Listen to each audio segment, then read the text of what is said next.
Okay, so the third idea I want us to explore deviates a little bit from the first two, because the first two explanations we discussed really kind of chalk stereotyping up to these basic little quirks of how we think and how we perceive, and how easy it is for us to kind of find patterns and make assumptions.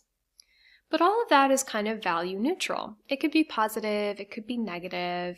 I don't want to erase the fact that stereotyping and prejudice can also be used as a tool for reinforcing destructive social hierarchies. And that's what we're going to be talking about next. This is a very sociological explanation developed by two social psychologists named Jim Sidanius and Felicia Prado. And they are arguing that stereotypes are deeply embedded in systems of hierarchy. Now, this sums up pretty well one of the kind of main tenets of their theory, which is that many different types of group-based oppression, whether you're talking about racism, sexism, nationalism, classism, etc., are just particular instantiations of a much broader process through which dominant groups establish and maintain social, economic, and military supremacy over subordinate groups. So part of what they're talking about is the idea that hierarchy seems like a pretty natural feature of human life. It exists throughout all human societies, across all eras, across all regions. If you just look back at some of the great historic civilizations, you had often extremely strict, extremely stratified systems of social class, depending on someone's occupation and parentage and economic resources. And this might entail extremely different legal rights and legal status. You see extreme occupation-based hierarchies in Egypt, for instance, or the Incan and Mayan and Aztec civilizations. So hierarchy is ubiquitous. And there are some types of hierarchies that seem to sort of infinitely replicate themselves, and some that don't. And what I mean by that is, time and time again across all societies, or at least this is what Jim Sidanius and Felicia Prado argue, you're going to see hierarchies based on age, and, so say Jim Sidanius and Felicia Prado, hierarchies based on gender. So with age-based hierarchies, the most consistent thing that you see is that very young kids generally have much less social status, much less social control, and power. There's obviously a little bit of variation in terms of how the very old are treated, so whether or not you have a high degree of respect for elders, or like in modern US society, maybe actually discrimination against people once they become very old. But the general distinction between children and adults, across every society, adults have more power than kids. Also, unfortunately, across every society that we know of, men tend to have more power than women. And what's kind of interesting is they argue that everything else is basically arbitrary. So it is not inborn or inherent or universal that there be social hierarchies related to, let's say, education level, or let's say disability status. There is nothing universal or intrinsic that means that doctors should have higher status than DJs.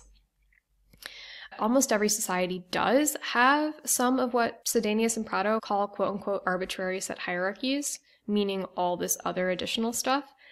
But exactly what those hierarchies are varies a lot.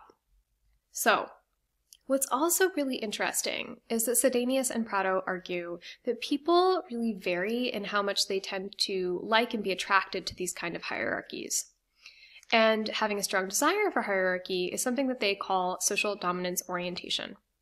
Basically, do you prefer for society to be structured hierarchically? And it's also interesting to note that you can have this preference regardless of whether you're at the top of the pyramid or at the bottom of the pyramid. People can themselves be very low power, but still feel very attached to their society's hierarchies of status. So, how do you measure social dominance orientation? Well, you're likely to be higher in SDO if you agree with things like this.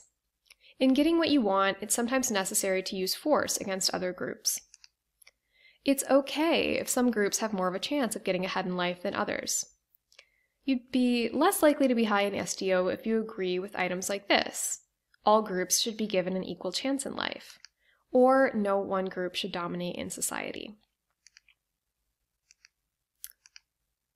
And higher social dominance orientation is in fact correlated with higher degrees of prejudice, so negative feeling against lots of other groups, sort of like any other group. So if you're a very high social dominance orientation individual, this predicts you being racist, it predicts you being sexist, it predicts you being ableist and anti-LGBTQ and xenophobic, sort of the whole frickin' spectrum. However, one thing that's really important to note is whether or not you are prejudiced against your outgroup on a particular dimension really depends on where you are in the power hierarchy on that dimension. And one particular example of this that's been pretty well studied is looking at Black Americans. And what you see is that the more that a Black person in the United States has high social dominance orientation, their feelings towards other Black people are likely to be more negative, and their feelings towards white Americans or other racial outgroups are likely to be more positive. So how do you explain this? Well, basically, this is a situation where a person's preference for the existing social hierarchy is in direct conflict with their own group identification and their own sense of kind of pride in who they are. To internalize or accept the existing social status means to devalue your own group. And so in this case, it actually means less out-group prejudice, but more in-group prejudice. So to sum up, we have talked about the fact that bias does still seem to be quite pervasive, even in totally modern-day America. And this is both represented on the level of broad inequality in these really important life outcomes, things like income and health and, the justice system. But also you see these biases represented in more controlled experimental settings, where even just switching the name or a photo attached to a completely identical resume can change the reaction that people have to that resume. Part of the reason that we might have these biases could be about these really basic cognitive processes, right? We are cognitive misers. We take cognitive shortcuts. We see patterns, sometimes even where they don't exist. And we like to assume that groups are homogeneous and predictable, because this allows us to navigate our world confidently. It makes us think that we kind of know what to expect from other people. But prejudice, of course, is not just about these more general cognitive patterns. It's also, in particular, about societal inequality and supporting and maintaining societal structures of status. And what we see here is that people are the most likely to harbor prejudice against other groups when specifically they're very comfortable with or even desire a higher degree of societal inequality. So prejudice can actually be used in sort of a motivated way to rationalize and support status hierarchies.